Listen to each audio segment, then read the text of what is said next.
ہوں کہ جستجو کے ساتھ میں ہوں فائزہ بخاری، اور جیسا کہ آپ سب لوگ اس بات سے بخوبی واقف ہے کہ ہماری خوش قسمتی ہے کہ ہماری سرپرستی اور رہنمائی کے لیے ہمارے ساتھ موجود ہے ممتاز شاعر، ادیب اور کالم نگار محترم جناب قاسمی صاحب۔ السلام علیکم سر۔ وعلیکم السلام۔ سر آج آپ خوش ہو گئے ہوں گے؟ بڑی مہربانی، تو میں آپ کو ٹوکنے والے تھا لیکن آپ نے بالکل ہی شارٹ کر دیا۔ ہاں سر، میں نے کہا کہ اب میں آج 2-3 ہی چیزیں لگاؤں گی آپ کے ساتھ۔ اچھا جناب، کوئی ہے کہ جستجو کے اس سفر میں ایک بار پھر سے ہم شہر اقتدار یعنی کہ اسلام آباد میں موجود ہے، اور آج ہم نے کوئی ہے کہ جستجو میں سنہری روایت اور اقدار کی کھوج کے لیے جس شخصیت کا انتخاب کیا ہے وہ کسی بھی رسمی تعارف کے محتاج نہیں ہے، کیونکہ اردو شاعری اور ادب سے دلچسپی رکھنے والا ہر شخص ان کے نام اور کام سے بخوبی واقف ہے۔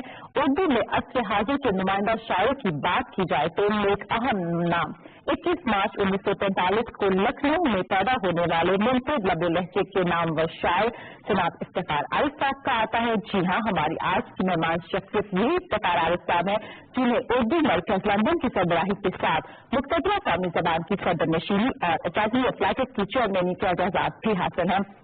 آپ کی اب تک شائع ہونے والی کتابوں میں 12واں کھلاڑی، نہر دونی، حرف دریافت، جہاد معلوم، شہر علم کے دروازے پر، کتابیں دل و دنیا، written in the season of fear اور مکالمہ شامل ہے۔ آپ کی ابن خدمات کے اعتراف میں حکومت پاکستان آپ کو تمغہ حسن کارکردگی، ستارہ امتیاز اور ہلال امتیاز جیسے اعزازات سے بھی نواز چکی ہے۔ آج کے شو میں ہم محترم افتخار عارف صاحب کے اس لکھنؤ کے گلی محلوں اور بازاروں کی شب و روز کی باتیں سنیں گے جس میں ان کا خوبصورت بچپن، لڑکپن اور جوانی گزری، اور اس دوران ہم ان سے یہ بھی جاننے کی ضرور کوشش کریں گے کہ وہ کون سا ایسا جذبہ تھا جس کی وجہ سے وہ ہندوستانی شہریت چھوڑ کے 1965 میں تنہا تنہا پاکستان آ گئے اور اس کے بعد کبھی بھی واپس نہیں گیا۔ السلام علیکم صاحب، کیسے ہیں سر آپ؟ اللہ کا بہت احسان۔ قاسمی صاحب، آج کے مہمان افتخار عارف صاحب، آپ کی ان سے پرانی شناسائی ہے، اور آپ دونوں نے، اگر میں یہ کہوں کہ غلط نہیں ہوگا شاید، کہ تقریباً ایک ساتھ ہی اپنا علمی اور ادبی سفر جو ہے شروع کیا ہوگا، شعر و ادب کی محفلوں میں بھی آپ کو ایک ساتھ جانے کا موقع ملا ہوگا، تو ایک ادیب اور ان کی شخصیت کے بارے میں آپ کیا کہیں گے؟ فائدہ بات یہ ہے کہ میں جب بھی کسی مہمان سے گفتگو آغاز کرتا ہوں تو مجھے ایک فطری طور پہ خوشی ہوتی ہے کہ ایک مکالمہ ہو رہا ہے، لیکن آج افتخار عارف سے بات کرتے ہوئے میں بہت زیادہ یعنی روٹین سے زیادہ خوش ہوں، کیونکہ میرے اس دوست کے ساتھ میری گفتگو بہت عرصے کے بعد ہو رہی ہے۔ اچھا، جس کے لیے کم از کم میں جو ترسا ہوا تھا یہ ممکن ہے، خوش ہو رہے ہوں تو اس سے پہلے پیشتر اس کے کہ میں ان کے بارے میں کوئی بات کروں، میں یہ جو ہم کہتے ہیں نا کہ ان کو کسی تعارف کی ضرورت نہیں، تو میرے خیال میں ہر شخص کو تعارف کی ضرورت ہوتی ہے۔ ایک دفعہ میں اور سید زمین جعفری انڈیا گئے تھے، ہم مختلف سیشن ہو رہے تھے،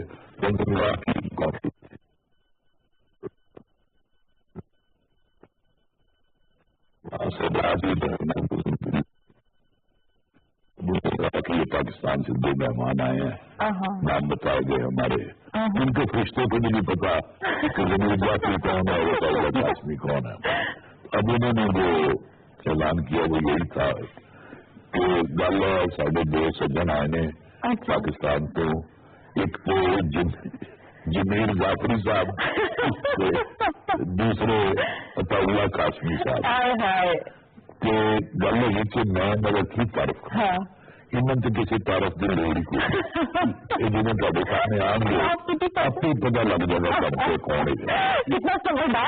ہاں، تو افتخار عارف کے جو بارے میں جو بات ہے، سچی بات یہ ہے، ہم کچھ فکرے جو ہوتے ہیں نا روٹین میں کیا دیتے ہیں یہ وغیرہ کی دنیا، یہ حقیقتاً افتخار عارف پورے پاکستان میں، پورے انڈیا میں اور جہاں جہاں اردو ہے وہاں کے لیے تو کہ جانے پہچانے کو بہت سے لوگ ہوتے ہیں، وہاں ان تمام علاقوں میں ایک بہت بڑی نام کے مطابق یہ جانے جاتے ہیں اور پہچانے جاتے ہیں۔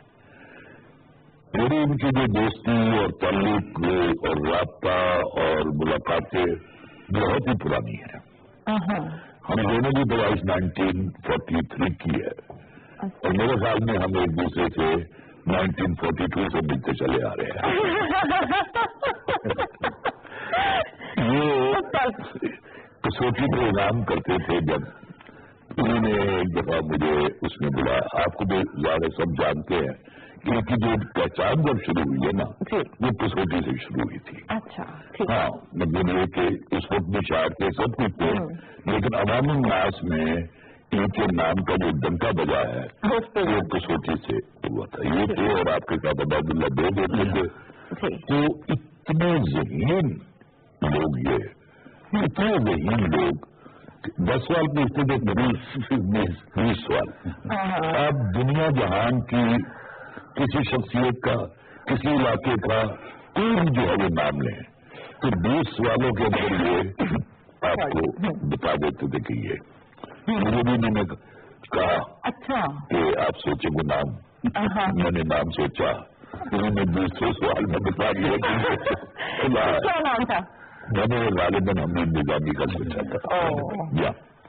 تو بہرحال کتنی جلدی اس کے بعد پھر جو افتخار سے جو ملاقاتیں ہوئی ہیں بہت ساری ملاقاتیں جن میں سے جو مجھے بہت خاص طور پہ یاد آتی ہے اس کا آج کا ایک اس کا بنتا بھی ہے بتانا کہ ہم سب لوگ یہ بھی مجھے ابھی یاد کے کس سلسلے میں گئے تھے.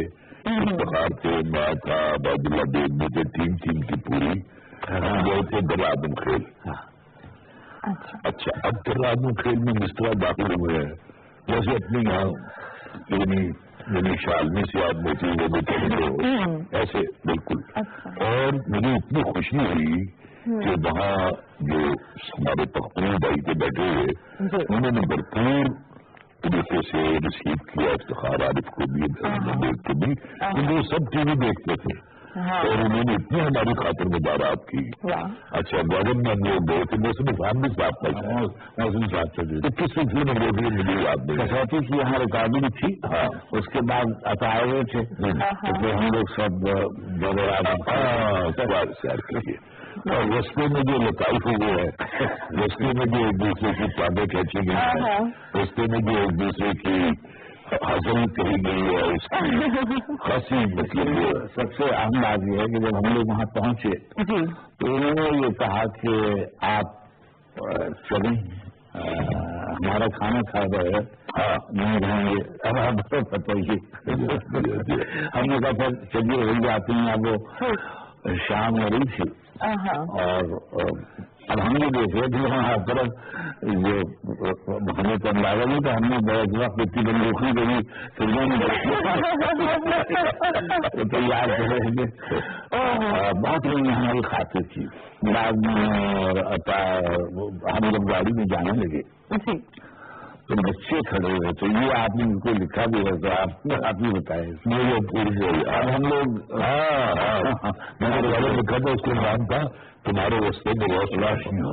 یہ انہوں نے دعا دی تھی. اب یہ اندھیرا ہو رہا تھا اور ہم وہاں سے نکل رہے تھے واپس گوارا اسلام آباد کی طرف تو بچے کھڑے ہوئے تھے میرے پر اسنان کے وقت اور انہوں نے کوئی دعا دی اور دعا دی تو میں نے محسن سے پوچھا کہ یہ کیا مطلب کیا تو انہوں نے کہا کہ یہ کہنے کہ تمہارے رستوں میں روشنی روشنی ہو. اگلے دن وقت میں جو کالم آتا تھا اس میں انہوں نے اگر اس میں بات تھی وہ انہوں نے شرارتن اس میں نقل کر دی. وہ جو ہمارے نظام تھے انہوں نے ہم سے یہ کہا کہ یہاں ہم یہ آزاد علاقہ ہے یہاں اگر کوئی واقعہ ہو جائے تو ہم پر قانون جو ہے وہ لاگو نہیں ہوتا. تو میں نے ان سے کہا کہ اچھا جب میں کراچی سے کچھ 10-12 اشاروں کی رقم لے کے آؤں گا تو باقی کام آپ کا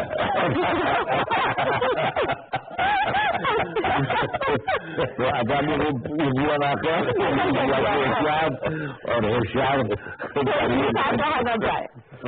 یہ تو ایک پہلو جو میں آغاز کرنا چاہ رہا تھا جو میرے اس بہت پیارے دوست کے بارے میں جو بتانے کی باتیں ہیں ان میں سے ایک بات تو میرے لیے بڑی حیران کن ہوتی ہے. میرا اپنا تعلق بھی علمی خاندان سے ہے. میرے دوستوں میں بڑے پڑھے لکھے بڑے فاضل لوگ موجود ہیں. ان میں سے کچھ فاضل ایسے ہیں جو فضول سے نکلے ہیں. لیکن مسئلہ یہ ہے کہ میں نے یہ نہیں دیکھا کہ کوئی بندہ آل راؤنڈر ہو. افتخار عارف جو ہے یہ آل راؤنڈر ہے. آپ اس سے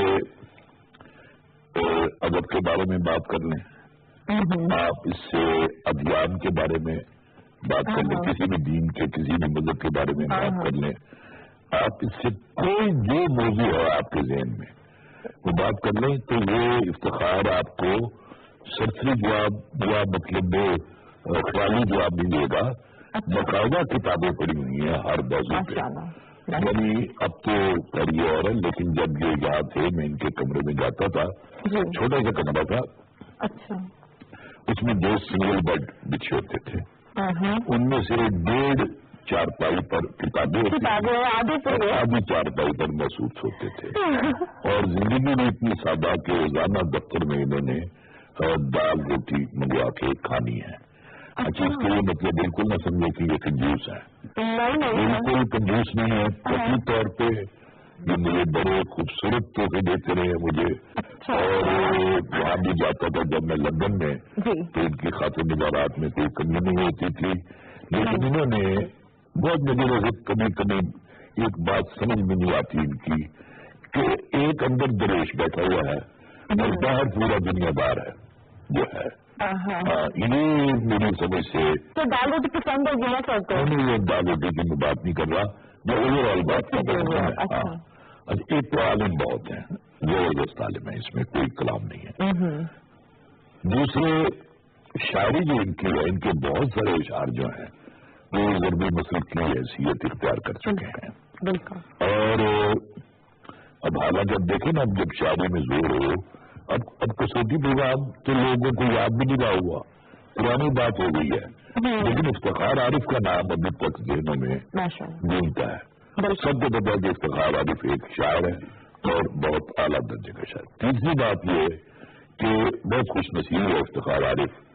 اس کو لندن میں مشتاق احمد یوسفی کی, فیض احمد فیض کی اور دوسرے جو دبا دے ہوئے تھے مختلف حوالوں سے ان کی صحبتیں نصیب ہوئی. بہت زیادہ, بہت گپ شپ ان کی, بہت قرب حاصل ہوا. ساتھی فاروقی تو بیمار ہے آج کل, بہت بیمار ہے. اللہ تعالیٰ ان کو صحت دے. پچھلے ہفتے ان کی بیگم صاحبہ کا انتقال ہو گیا. اچھا جی ہاں, اچانک. اور وہ بھی طبیعت ان کی ٹھیک نہیں ہے. ان کی بیگم غالباً اٹالین تھی یا جرمن تھی ان کی بیگم نا. بہرحال یہ اور بھی باتیں کریں گے, بہت ساری باتیں کرنے والی ہیں. آپ اپنے سوالات. جی سر, وہ لکھنؤ شہر جسے آپ اپنی پیدائش کے 22 برس کے بعد 1965 میں چھوڑ کے آ گئے, وہ آپ کو یاد آتا ہے؟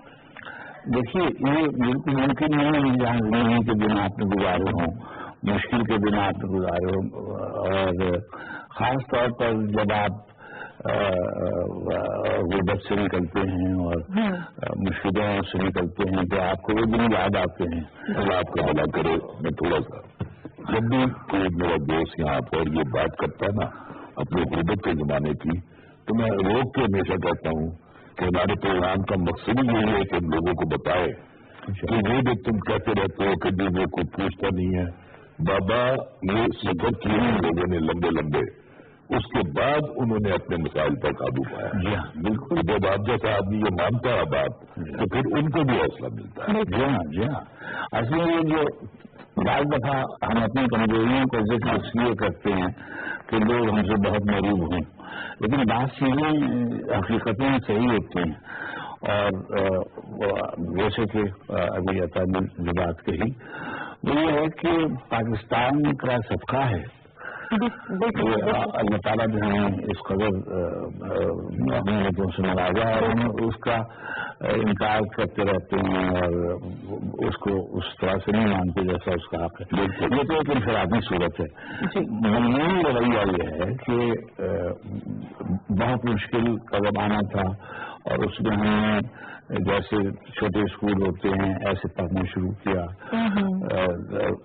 مگر جو لکھنؤ تھا اس زمانے کا لیکن یہ جو مسلم اقتدار کا آخری جو بڑا شہر تھا وہ لکھنؤ اس طرح سے تھا کہ تہذیبی اعتبار سے وہاں پر شاعری و زبان ادب موسیقی علم مثلاً دارالعلوم حضرت العلماء جیسا مدرسہ وہاں تھا. میں تھوڑی یہ بتانا بھول گیا تھا کہ افتخار عارف ندوۃ العلماء سے بھی پڑے ہوئے. اچھا رائٹ ہے.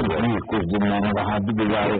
ایک ویسے نظامی جو آپ سنتی ہیں نا وہ ویسے نظامی میں میرے محل کا مدرسہ نظامیہ فلمی محل تھا تو شروع میں میں وہاں گیا. اچھا پھر ایسے تھا کہ وہاں سے ہٹا دیا گیا. پھر یہ جو ہمارے اسکول ہوتے ہیں کالجز ہوتے ہیں اس میں داخلے کے لیے امتحان ہوتا ہے وہ ہٹا دیے تھے پیار کر لیا. اب میں ایک طرف بات ہے لیکن یہ کہنی چاہیے اس لیے کہ ہوتی ہے زندگی میں. کوئی ہمارے جو والدین کے محاسن تھے وہ بہت زیادہ خوشگوار نہیں تھے. زمانے یہاں شادیاں شیعوں میں اور سنیوں میں شادیاں بھی ہوتی رہتی تھی. یہ کوئی ایسی بات نہیں تھی. تو جب میں ادھر آتا تھا تو یہ مجھے ایک کام پہ لگا دیتے تھے. جب میں اپنے نانے کے آتا وہ مجھے دوسرے کام پہ لگا دیتے تھے اور مجھے سلطان میں دارو بھیج دیتے تھے. آخری میں یہ ہوا کہ جب چھٹی جماعت میں داخلے کا وقت آیا تو وہ امتحان ہوا اور میں اس میں پاس ہو گیا اور میں اسکول چلا گیا. مگر بیٹے میرے گھر میں علاقے میں روشنی آ گئی تھی بجلی آ گئی تھی مگر میرے گھر میں نہیں تھی. اور یہ جو لالٹین کی روشنی ہوتی تھی اس میں پڑھتے تھے مگر لالٹین میں جو تیل کے لیے اس کو ادھا کہتے تھے اس میں جو تیل آتا تھا وہ 11 بجے تک ختم ہو جانے کا. اور اس کے بعد میری تو نیند بھی چڑھ چکتی تھی. اب مجھے نیند بھی نہیں آئی ہوتی تھی تو جو کچھ میں نے پڑھا ہوتا تھا اس کو میں دوبارہ اس کو ایک طرح سے ریوائز کر رہا ہوتا تھا دوہرا رہا ہوتا تھا.